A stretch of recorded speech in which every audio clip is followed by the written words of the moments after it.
So in the midst of the Harden move, we saw the Pacers trade Victor Oladipo for Caris Levert. I mentioned in that video that I wanted this to be its own video because I feel like there's a bit to talk about here.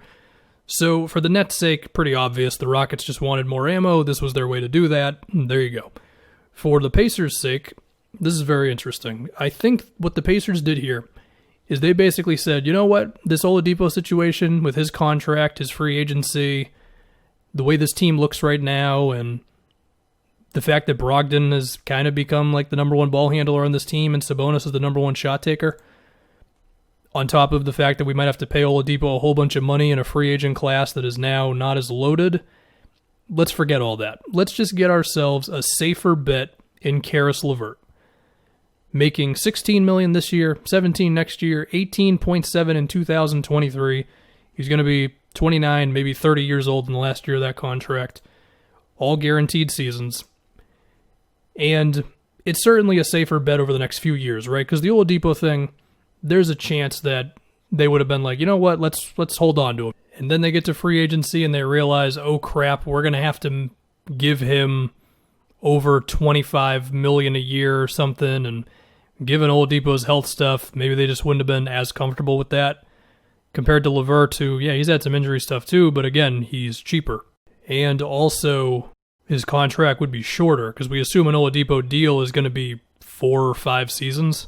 It's a safer bet, and it kind of makes the shot distribution of this team perhaps make a little more sense. You could argue that Oladipo and Brogdon conflicted each other a little bit, especially because Oladipo would be playing for a contract, whereas Brogdon already has his contract. Whereas Caris on this team, you imagine, I mean, he's still going to want his shot attempts. There's still going to be Caris ISOs. There's going to be Caris pick and rolls and stuff. But I imagine it would be just a little easier of a thing.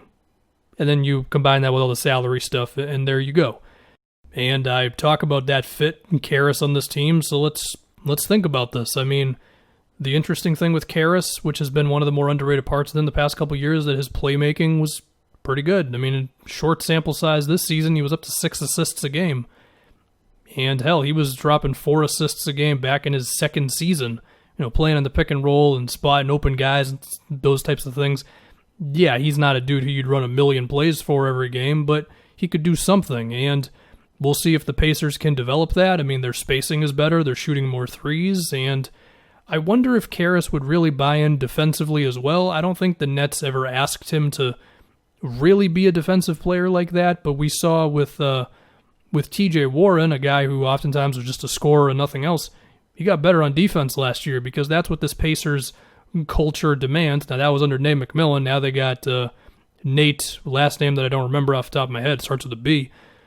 And we'll have to see if they really hammer home defense like that on Caris, but I feel like he's got the potential to be a pretty good defensive player. And then I think giving him the ball, it makes sense. I mean, I've already talked about the threes. There's a good amount of floor spacing here.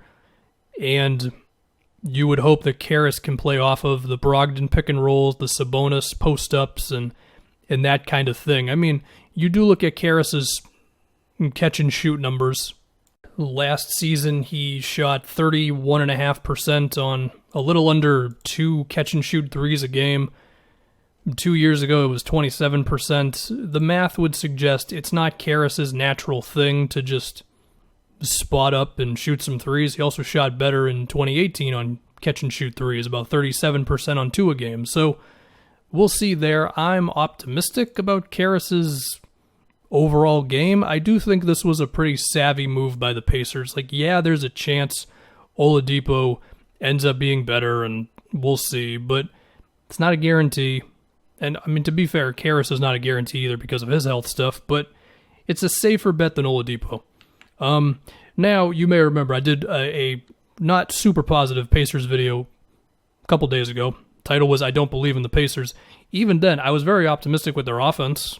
I just said, the Turner Sabonis thing, I think it's a little awkward. And do I think this changes that? No, but I also think, well, if TJ's back, eventually, hopefully, or Jeremy Lamb, Doug McDermott, you have the Holiday dudes, you could have a nice crop of wings on this team with some power forward potential, and you can put one big guy out there and it's good. And I mean, just because I think the Turner Sabonis thing can't really work, it doesn't mean it's bad.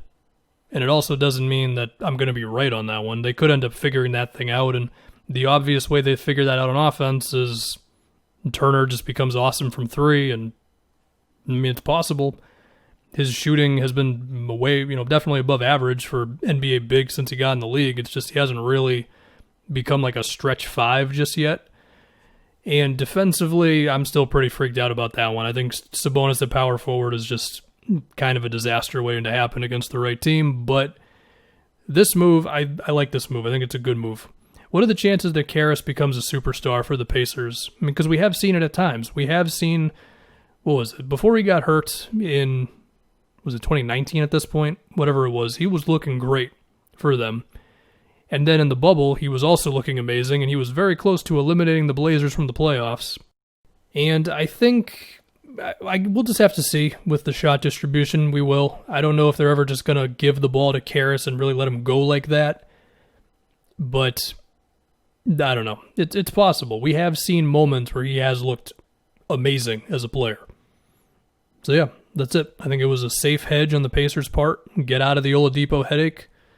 And Caris still has untapped potential, assuming he's healthy and assuming he's in a good culture. He's in a good culture now, and I do still think defensively, I don't know, maybe I'm crazy with this one. I do think on defense, Caris, if you really hammer it home for him to play D, I don't know why. I think he could be okay.